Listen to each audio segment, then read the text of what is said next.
I've never cared all that much for Bill Goldberg. I always thought that he was underbaked, undertrained, and should be under arrest for crimes against professional wrestling. However, with that being said, the night that Goldberg won the WCW World Championship on Monday Nitro was one of the few times where the show beat the WWF in the Monday Night Wars after the 83 weeks happened, making it virtually undeniable that no matter what flaws he may have, striking at that particular moment was the best way to capitalize on a rising star.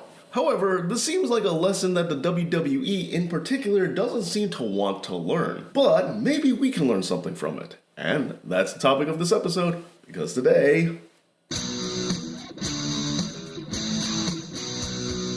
Alright, so this episode's going to be something of a cross between a listicle and a conversation, because the topic of striking while the iron is hot is something that is, well, hotly debated amongst booking communities. And there are also plenty of examples to throw into this argument. Alright, so to start things off, allow me to say that I'm not one to tell WWE how to do their business. Well, actually I am, but in this particular case, what I'm trying to say is that WWE has a particular way of doing things, or not doing things, and some people do agree with it. As I will say that investing in tried and true talent and making sure that a wrestler goes through their paces to make sure that they're going to be over for a long time does make a lot of sense. For example, let's just look at Roman Reigns, who just won another world championship even though his tribal chief run wasn't all that long ago. But you know what? Speaking of Roman Reigns, let's look at one of my first examples. It seems like just a few short years ago, everybody was saying, "Let me talk to you." But now, it seems that a lot of LA Knight fans don't have nearly as much to say.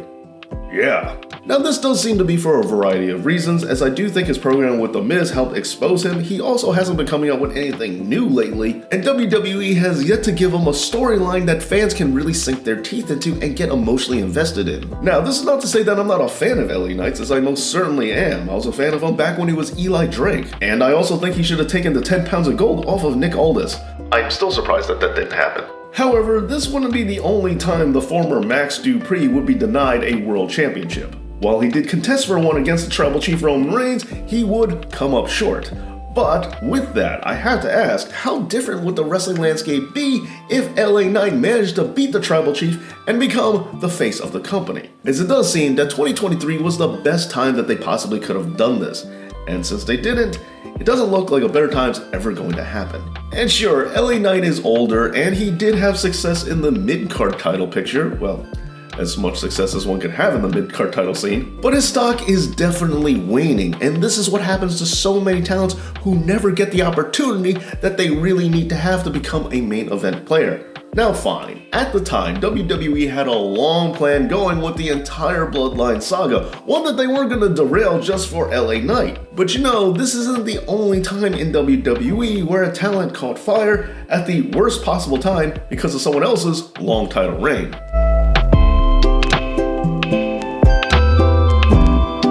Ryback is a wrestler that drew a lot of comparisons to one Bill Goldberg, which isn't all that surprising. However, the man does have a lot of controversies, and furthermore than that, there are many people out there who just don't like him. But if we go back to 2012 and 2013, we'll see that he had quite the momentum when he was going against CM Punk.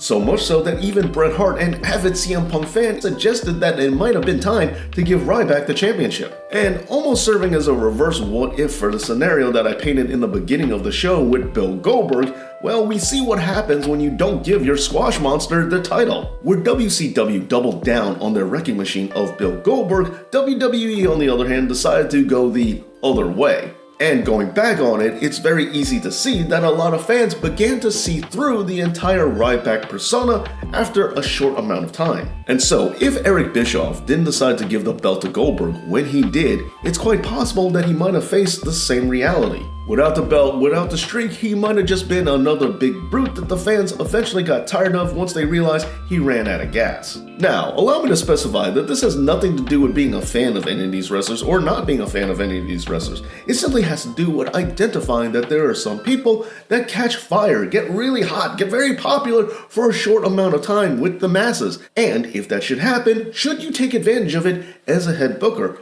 Or should you go along with your previously scheduled program? Just like Vince McMahon did with... well, let's get into that.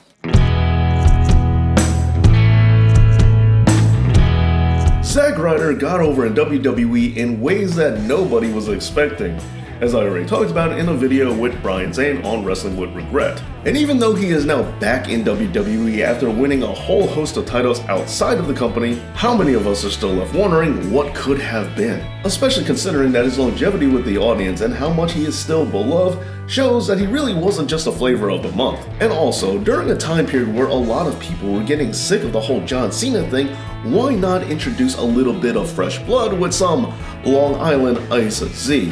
Although, just to be clear, I'm not trying to say that WWE never rolls the dice on a popular talent who might just be a fly-by-night, as there are multiple examples of them doing just that. And so, let's get into those.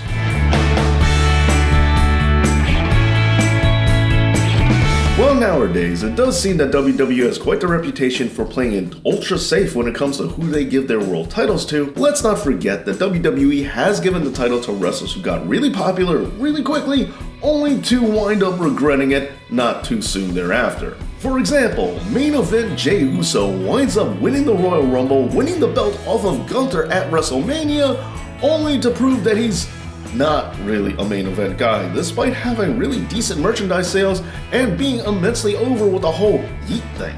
Following that, 1 year later, and he's right back where he started in the tag division, where some people feel, well, that's kind of where he should have stayed. And this isn't the only time when WWE tried this strategy, as back in the day, Kevin Nash got over and was then used to try and fill the Hogan-shaped hole in WWF's lineup, only to wind up being allegedly the lowest grossing champion that WWF ever had up until that point. And also, another time when this strategy backfired was Finn Balor. After following his successful NXT run, Finn Balor wound up becoming the first ever Universal Champion, only to wind up having to relinquish the belt the next day. And he's never been the same ever since, and I'm not talking about his shoulder either. Although, I will say, it does seem like he was catching a little bit of momentum somewhat recently, only for that to... well, you know what? Let's move on to the next category. After long last, it seemed like Finn Balor was finally getting a push again to the main event scene, only for right now that to be seemingly going nowhere. Now, I'll be the first to say, when it comes to modern day wrestling and when it comes to the attention spans of modern day wrestling fans, it does seem a lot shorter. But regardless to actual time periods, the problem that we have in pro wrestling today is that there's so many more shows and they happen so much more frequently. And so, we've been conditioned that if we don't see progress every single week, we're either standing still or going backwards. Where back in the day when you only had a pay-per-view every 3 months or wrestlers didn't show up on every single episode of every single show, you were alright with letting them cool off for a little bit because it didn't mean that their push was stalled. But now, thanks to social media, we need that constant feedback all the time. And for some of us, this is even true outside of wrestling with things like the news. It's been 3 hours since that bank robbery. I can't believe they haven't caught that guy yet. Refresh. Refresh. And so, with this modern mindset, there are a lot of guys who got really over really quickly, really recently, but I'm already afraid that they might have taken step 1 into the island of irrelevancy. The aforementioned Gunther and Obafemi. These are wrestlers who moved mountains, but yet haven't really done all that much since. A big Patreon shout out to Dakari Garmin, Meiji Stray, Harry Flynn, and Steven Knight, the Legend of Legends, as well as to the rest of my Patreon supporters. Thank all of you so much, it really does mean a lot. Next, let's take a look at someone who did win the title, but when it was too late. Braun Strowman. Not only did this happen during the Gas League year, but it also happened after Brock Lesnar decided that he just didn't like him, and way after his whole gimmick of throwing heavy things around wore off, as he should have won the belt off of Roman Reigns or Brock Lesnar. But while we're on the topic of Roman, he's someone who is almost the reverse of what we're talking about, as he kept getting pushed until the fans eventually accepted him as the guy. But what wouldn't have hurt Roman's career in any way is if he dropped the strap to the monster among men just once. And if not him, then it should have been Lesnar. However, that guy just has too much political clout backstage in WWE for his own good.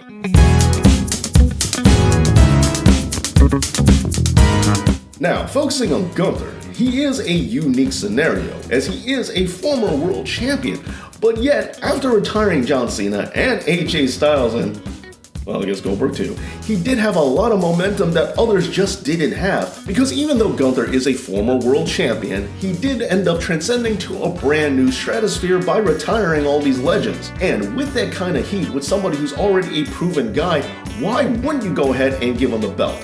Sure, he's working his program with Cody now, but this is only after a throwaway randomly forced feud against Seth Rollins, which he was only able to win thanks to some help from Braun Breaker, who is another wrestler who didn't get the push that they needed, and it's beginning to show. For those of you who may remember, early on in Braun Breaker's career, Jim Cornette said that he would be WWE Champion in 2 years, and as Cornette put it, he hadn't said that since The Rock. Now, 2 years have come and gone, and Braun Breaker has yet to win a world championship.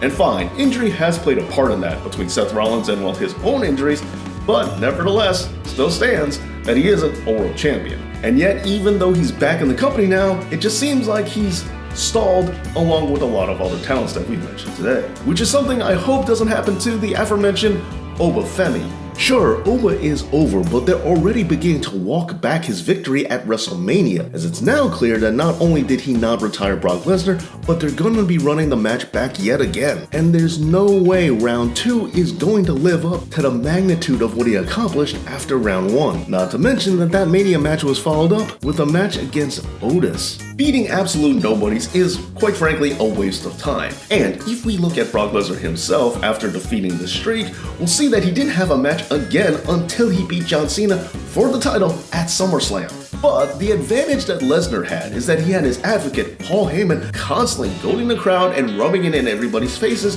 in order to keep the hype train going. Oh, but speaking of Brock Lesnar, let's take a look at a few times where this strategy actually worked for WWE.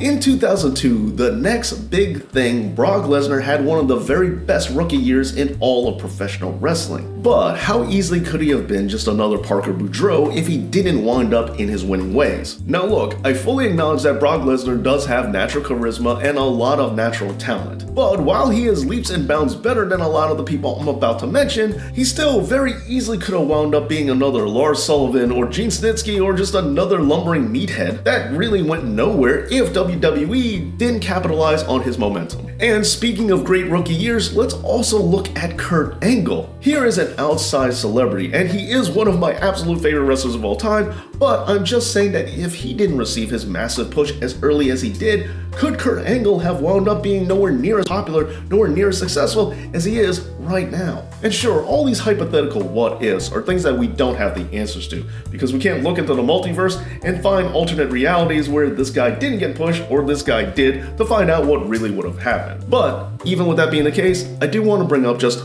one more example.